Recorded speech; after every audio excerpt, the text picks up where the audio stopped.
लगातार तुर्की के एयरफील्ड पर हमला करने की कोशिश कर रहे हैं, मगर तुर्की भी शांत नहीं बैठा है।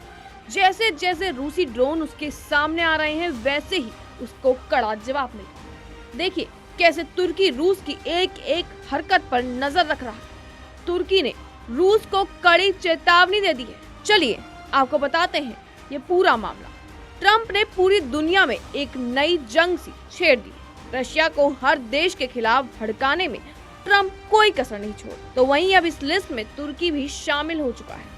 आपको बता दें कि नाटो का सदस्य होने के बावजूद तुर्की ने 2022 में यूक्रेन पर जो हमला रूस ने करवाया था, उसके बाद उस पर लगाए गए यूएस और यूरोपियन प्रतिबंधों में शामिल होने से साफ इनकार कर दिया।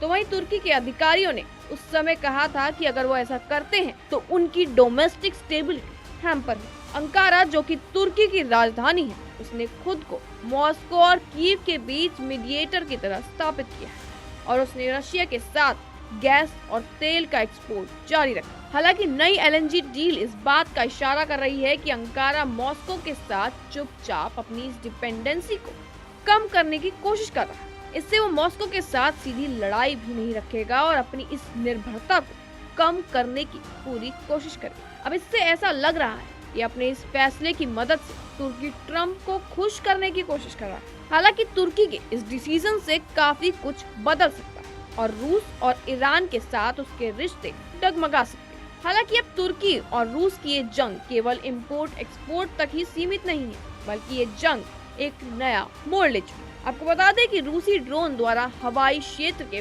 बार बार उल्लंघन के बाद रक्षा मंत्रालय ने कहा कि तुर्की के नाटो सुरक्षा उपायों के तहत लिथुनिया में अस्थायी रूप से एक चेतावनी और नियंत्रण विमान तैनात किया गया है। लिथुनिया, एस्टोनिया, डेनमार्क और पोलैंड सभी का कहना है कि रूसी ड्रोन या लड़ाकू विमानों ने हाल ही में उनके हवाई क्षेत्र का उल्लंघन किया है, जिसके कारण नाटो गठबंधन ने यूरोप के पूर्वी हिस्सों में अपनी सुरक्षा बढ़ा दी। तो वहीं मंत्रालय ने अपनी वीकली प्रेस कॉन्फ्रेंस में कहा कि हमारा AWCS विमान 22 से 25 सितंबर के बीच लिथुनिया हवाई क्षेत्र में मिशन चला रहा है।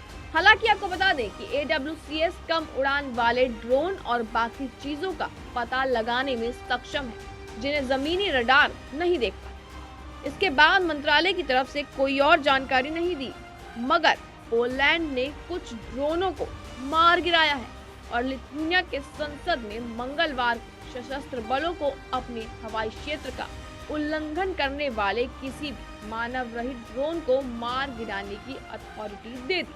पश्चिमी अधिकारियों का कहना है कि रूस नाटो की तैयारी और संकल्प की परीक्षा लेने के लिए हवाई क्षेत्र का उल्लंघन कर रहा है। एस्टोनिया और पोलैंड ने गठबंधन से नाटो संधि के आर्टिकल 4 के तहत काउंसलिंग शुरू करने का अनुरोध किया है।